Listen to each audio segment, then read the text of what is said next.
20 points a game. 10 rebounds. Oh my God. So many numbers. So many numbers.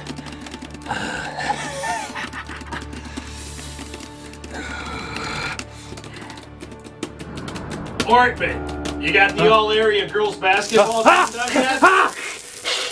Light! Shut the light off!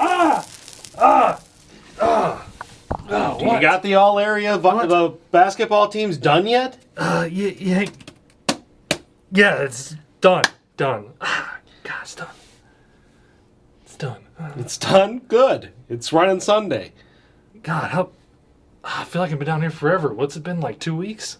I think it's only been one shift, Steve. You've only been down here for one shift. Wow. I've just been working so hard on this. Man. All right, so I can come out now? You can come out now. Do you think the Tri-States really appreciates all the hard work that I'm putting into this girls basketball all-area team? I certainly hope so.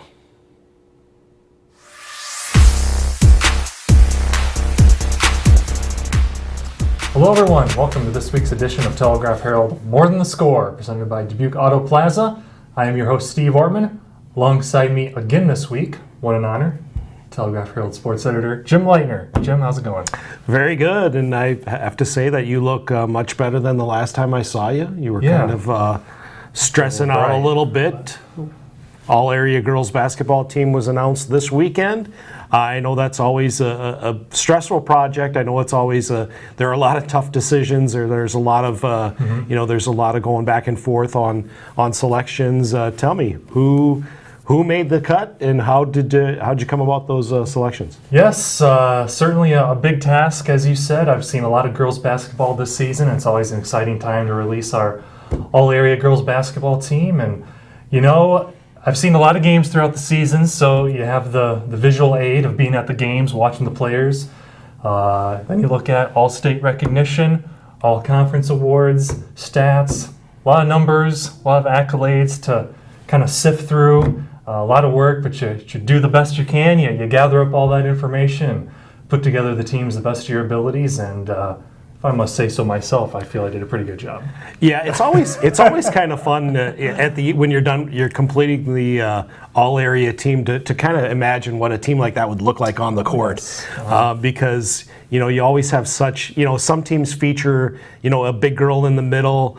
Some teams feature quick guards, in this team it seems like you have a nice balance of all those elements, and it would be kind of fun to see all those five players on the court at the same time, and and a coach like Mike Sconsa coaching them too. Tell me about the first team and the all-area selections that you have this year. Yep, it starts with the awards, and at the top, the Telegraph Herald Player of the Year in girls basketball, Marissa Schrader, Bellevue Marquette. What a season she had for the Mohawks. It was her goal. All 4 years she wanted to get down to state. She'd never been there. This year she gets it done as the senior leader of this team. Numbers, starts with the numbers. Of course, she's got them. 21.5 points per game, 9.7 rebounds, 3.4 steals, 2.3 assists, 1.1 blocks. She's got the numbers. Like I said, Jim, they're there. And led this team to a 21-4 overall record, down to the Class 1A state tournament for the first time since 2013. And Marissa really wanted to get down to the state tournament so bad. And boy, did she leave an impression, Jim, when she got down there. A Class 1A state tournament record, 38 points in the Mohawks quarterfinal loss to Kingsley Pearson. The previous 1A tournament record was 27 points, so she pretty much smashed this record. And 13 of 24 shooting, 12 of 14 from the free throw line. It just capped off a truly incredible season and career for Marissa Schrader at Marquette. We caught up with Marissa Schrader after she found out she won the award. Here's what she had to say about being named the Telegraph Herald Player of the Year. I am extremely honored to be Player of the Year by TH because it's just been such an incredible season to go 24-4 and then be in the state tournament, and then this is just icing on the cake. This whole thing, when I got the call that told me that I was Player of the Year, I could not have been more excited or happy that I got this huge honor, and I couldn't have done it without everyone at home and my family and my teammates and all the support. It's just such a huge honor, and I'm really happy about it. The accolades pretty much speak for themselves for Marissa, but I think one thing that really impresses me is that she did it on such a big stage. You know, you talk about the state basketball tournament, it's at Wells Fargo Arena, you know, it's a big arena. You know, high school players are not used to playing in an arena like that with the big backgrounds. Right. And obviously it's on a big stage. Those games are televised. And, you know, the whole state is really concentrating on those games. How impressive was it for you to see that in person, to watch the way she played in that game and scoring 38 points? Yeah, and it's really interesting, even talking to the Kingsley Pearson coach after the game, she just admitted, we gave up the all-time scoring record. She's a fabulous player. We couldn't stop her.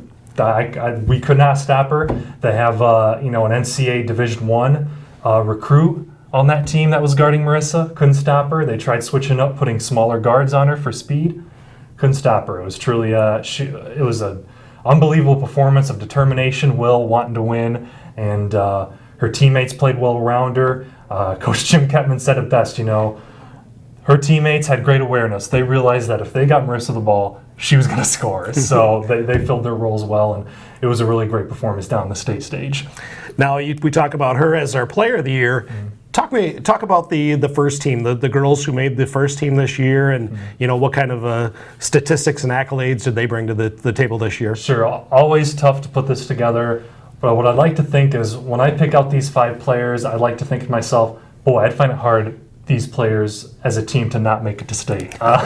So it starts with the guard play, and we're going to start in East Dubuque, a junior guard, Skylar Culbertson. Such a great season. She had so many accolades for the East Dubuque girls basketball team. She finished the season with 980 career points. She'll be a senior next year, so she's bound to top the 1,000 mark. She led the team in points, rebounds, steals, and assists, and she's one of the shorter guards in the area. So it's really amazing that I know Coach Jared Deutz said that she's one of the toughest, you know, kids that he's ever coached. So a great player in Skylar Culbertson. You also look at another guard, Sydney Staver, Mineral Point, a senior guard for Mineral Point. She's going to be playing basketball Division I at UW-Milwaukee. She averaged 17 points a game, 5.8 rebounds, 3.4 assists. You know, great guard play. And I think when you look at an all-area team, you got to have 2 guards at the top that can really handle the basketball. And what's been interesting for me is those girls, it seemed like they've been around forever. Yeah. You know, I remember Skylar when she was a freshman, and, you know, she was turning heads, and I'm like, where did this girl come from? And I remember you telling, well, she's a freshman. And, you know, it's kind of unusual to see freshmen come in and make a big impact, but I know she did, and Staver, too. I know she's been a key player for Mineral Point. They've gone on a nice run the last couple years and went to state and won it last year. But to do that, you have to have good guard play, and it's nice to see that those 2 are on the all-area team. Sure. Now, you're going down low. Also got some talented players down here. Forward, you start with junior from Benton, Emma Lawrence. This season, she became the program's all-time leading scorer just as a junior. Right now, she stands at 1,211 career points. She was a 6 Rivers West Conference Player of the Year, averaged 19 points and 11 rebounds per game. A player that was just phenomenal rebounding the basketball, and she used that to her ability in transition to be able to score on the other end. And then you look at another forward position, Katie Furlong. Jim, I know you've been watching her along with me. 4 seasons now she's been doing it with the Pirates. Led this team to back-to-back sectional appearances, sectional championships, and the super sectional, so close to making it to state. And you look at her numbers, she had them too. 20 points a game, 10 rebounds a game, 2.6 steals, 1.4 assists, and obviously she kind of turned the corner for this Galena program. Well, you know, she's a player that, you know, has been at the center of everything that Galena has done the last couple of years. And, you know, I know that's a program that was a little bit down for a little while, and she was a central figure in getting that team back to where they were. You know, it's kind of hard in Illinois to make it far in the state tournament, you know, because you have to win a lot more games. It's a longer path. It seems like those games are a lot farther away too. I mean, there's a lot more travel involved in those games too. So, you know, it says a lot about Katie that she was able to have the kind of year, not just the kind of year she had, but the kind of career she had to really put Galena basketball back on the map. Yep, all-time leader in points and rebounding for the Pirates. Then finishing off the squad at center, senior from Dubuque Hempstead, Megan Gronow, had a great season for the Mustangs. They doubled their win total from last season. She averaged 17 points, 9 rebounds per game, and she did it in the rugged Mississippi Valley Conference. It's a tough league. It's probably one of the toughest leagues in the state, maybe the first or second toughest league in the state. And the few games that I got to see of her, it seemed like she just dominated the inside. And you talk about court awareness. The guards would get her the ball, and she'd do a quick little turnaround, and it was in the net. And so she was a big player for Hempstead, and really a key to them having the kind of season that they had this year. Yep, she's a player that you could really see the leap from junior year to senior year. She added so much more to her game, added more moves down the post, and became more of a lethal weapon down there, being able to score the basketball. But that wraps up the team. But Jim, one more award. I had Coach of the Year, Mike Sconsa, Cascade. What a season for the Cougars. 23-3. They made it to the Class 2A state semifinals, their 4th appearance in the last 5 years, and they were literally a player or two away from making the 2A state championship game. And as you can imagine, it starts always with that 2-3 zone defense. Well, the thing that I really liked about the Cascade girls this year was they really didn't have a lot of star power. They had a lot of really nice players. They didn't have a first-team All-Stater. Now, careful. We have been terrorized I don't want to say they're not tough, because they're tough. Yeah, they're real tough. I had to say, I saw what you went through, so I'm not ever going to criticize them for being not tough. They're like super duper tough. They are, and we saw them here in the studio, and I can attest they are very tough. Yeah. But again, they're not a team that had a lot of great star power. They weren't really a physically imposing team. They didn't have the big player in the middle or anything. But it's always kind of rewarding to see a guy do a coaching job like that, where you bring all those parts together and you have the kind of success that you have. So that's a really good choice of Coach of the Year for a guy who really did a lot with the group that he had. Yep, and we caught up with Coach Sconsa, and here's what he had to say about the great season the Cascade girls had. When I talked to the reporter on, I basically said, there's got to be a couple other people out there that are way more worthy than I'll ever be. Extremely humbled, very honored. It means a lot to me to be I just like that Cascade High School is getting recognition. Anna Finzel to the office. Anna Finzel to the office. And what like I said, in terms of being humbled, and this award is for our school and for our basketball program, but everything we did comes from the girls' effort, as I said before, and from our assistant Ernie Bolaba. So this is a collective award that I will not accept by myself, and it's all based off of their effort and Ernie. Well, that was Cascade coach Mike Sconsa. Congratulations to the Cougars. All the girls in the tri-state area that made the all-area basketball team. Many fine seasons across the board.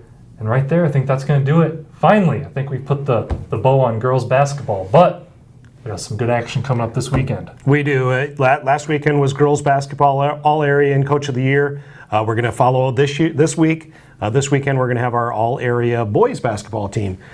So that's going to be, that'll pretty much put a wrap on the entire winter sports season and the basketball season. Yep, so we'll have Player of the Year coming up on Saturday, the full all-area teams in the Sunday edition, then Monday you can look for Coach of the Year. How's Brendan doing on that? Oh, I forgot about Brendan. You mean Brendan's still down there? He's still down there. He's still down there? He's still down there. I gotta go. Jim Leitner, obviously, they work as hard on these all-area teams, but it's worth it. I'm sure you guys really enjoy it. Be sure to look for the boys basketball all-area team coming up this weekend. That's going to do it for this week's episode of Telegraph Herald. More in the Score, presented by Dubuque Auto Plaza. I am your host, Steve Ortman, and we will see you next week.